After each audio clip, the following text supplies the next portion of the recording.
Charlie Kirk not only left behind two children, he left behind a dog named Mr. Biggs. And being that dogs can sense evil, we would really like to see some proof of life on Mr. Biggs, please. Anybody? Especially after there's video of Erica Kirk referring to, I guess, a dog they had at one time like this. We have a family dog named Rudy. Rudy, this little dog, tyrant. I'm not a violent woman, but I want to smack a bitch. I just want to smack a bitch. I want to smack a bitch. That bitch, I want to smack her. I just want to smack her. I just want to smack her. Okay, I'm better now. Let's. He is obedient and conditioned to obey certain commands. Rudy will never be submissive. Whoops. Probably should have given you a trigger warning. Erica Kirk is talking to a room full of young women and using the dog as an analogy of how wives need to submit to their husbands. This happened. Submissive. In the beginning, I'm like, maybe she's just, her husband was brutally assassinated and she's just stressed and weird that way. No, this is who she is. Charlie, on the other hand, loved dogs. Even if a dog was acting up, you'd be able to tell that he loved dogs. Dogs couldn't do any wrong. He was asked a while ago, I don't know what year this was, but he was asked, what's your favorite animal? He went on about dogs. He'll be obedient, but he'll never be submissive. Whoops. Okay, now here's Charlie. I love dogs. I believe dogs are windows into God's, almost a window into God. Bring out the best in us. They make us laugh. They are so loyal. Dogs are just such beautiful creatures. Again, I don't mean to offend anybody, but if I can pick up your dog with one hand. Go on. Not a fan. The bigger the dog, the better. Well, if you live in an apartment in Los Angeles, you can't always get the dog out to the yard. If you have a yard, we don't have a yard, so if little poops, kind of cute. Big poops, no. It's a Great Dane, good. Big poop. I like dogs to be like horses. Big, strong, confident. Well, I don't mean to offend anybody, but I prefer men who don't project their masculinity issues onto their dogs. Truly are your best friends. They got Mr. Biggs in March of 2022. So I was thinking, well, this video of Erica Kirk, it must have been from a lot farther back. No, it was just December of 2022. But the name of the dog is different. And obviously Mr. Biggs was fully grown because he's a canine trained dog. That was kind of a cat sound. I don't know where Mr. Biggs is. I'm not going to do a deep dive into Mr. Biggs' whereabouts. I'm hoping maybe one of you know. And who's this Rudy? This Rudy. God, when she says that. Have you noticed how much her face changes?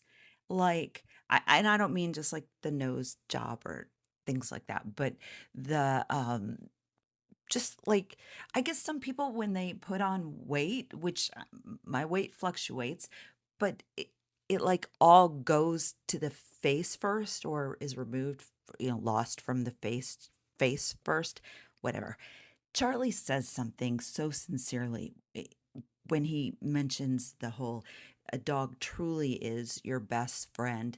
Now, I don't want to upset the dog people because that's true in so many ways. The loyalty, the connectiveness, they stick with you through everything. When my father died unexpectedly in 2018, August 2018, the Bubby, the little Pomeranian I lifted up here, it took me two hands, by the way, two hands. I couldn't lift her with one hand.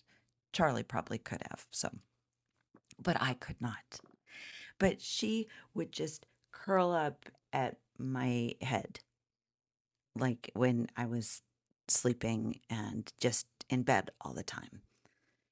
Unexpected death took me out for a couple weeks of just like not leaving the apartment, basically not out of bed. It's my father and we were close. He lived out of the state and I wouldn't have turned around the next day and gone into the office. And I'm strong and capable and had things to do. I just didn't want to do them because nothing seemed to matter. So this whole idea of everybody has their own way to grieve is just absurd to me. It's absolutely ridiculous. Everybody does have their own way to grieve, just not like that. Just not like what Erica Kirk has going on. No. My point is, we know Charlie had a sister growing up. I don't know how close he was to his parents. His sister, totally different schools of thought politically, even than her parents, because she's more Bernie, and they were getting pictures with the Republican people at Charlie's Medal of Freedom thing. I can barely still get my head around the whole thing, but when you've genuinely had best friends that are people, I don't know that you say with the amount of intensity like a dog being his best friend. Do you get what I'm saying? I love my dog. I love my dogs. Love my dogs. And before we had children, we had cats. I was not a dog person at all until I discovered Pomeranians. And then I'm like, they're like cats, but they give a shit. Where I'm going with this is, before we had children, we had cats. We were moving overseas to London, England to do some work. You couldn't take your pets without like a 6-month quarantine. And we needed to rehome our 2 cats, which we were able to do to a beautiful home out in the country. Really a home out in the country. Not like they're out into the country and they're like buried somewhere in the country. They really went out into the country. Now they're probably buried somewhere in the country. It was a long time ago. But I mourned like someone had died, like soul level, guttural, just, oh my God, the idea of leaving these cats, it wiped me out. Even now, like I could just cry about it. Oh, it was so painful. And then I had children.